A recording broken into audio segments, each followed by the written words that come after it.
So, from my perspective, and that's running my own mobile game studio for quite a few years, it's become really apparent that reaching through the App Store clutter, or the noise, if you will, has become increasingly harder.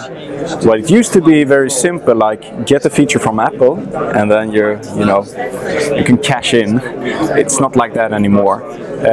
You need access and the insight regarding your user base. You need access to that user base from a deeper perspective, and that's why I foresee a lot of these type of messaging apps or social apps will become kind of game publishers.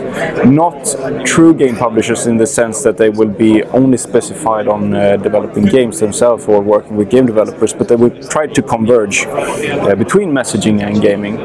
And that's actually something we're working quite actively with at Palringo, the messaging company I'm from.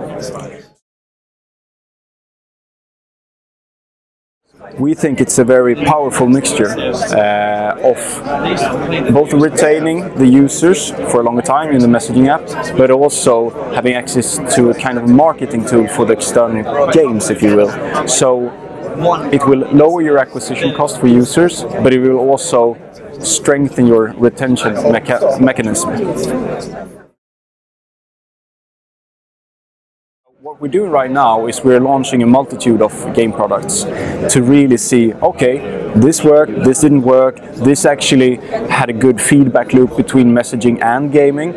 And when we have kind of come to the end of that process, which will take a few months, then we'll see, okay, this is the optimal way of publishing games for the Palringo platform. And then we can actually go out, scout, and look for external developers and tell them, look, we have a very engaged audience, they're highly, monetizational, they're really active, they come back each day to look for more content, and this is how we get games out there and how they engage with them. And that's a very attractive value proposition to a developer, whereas a traditional mobile games publisher would say, just make a great game and we'll publish it. And that's not really how it works. A great game just doesn't cut it anymore. What we have right now is a kind of a light version of community gaming. You can actually play games from within a chat client or the messaging app within the chat itself.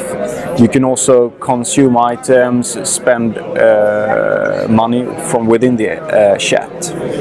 But on a longer perspective, what we're doing right now is we're prototyping a true multiplayer experience where you can actually go into a chat, find your friends or a stranger, say, hey, you want to play this game? Type a certain command, and then you're taken into another game, which is actually a multiplayer concept. Then your scores, your achievements are being feedback to the group conversation, so people can say, oh, they are actively socializing and engaging in a game, I want to do that too, and they might subscribe to a game or consume more game items.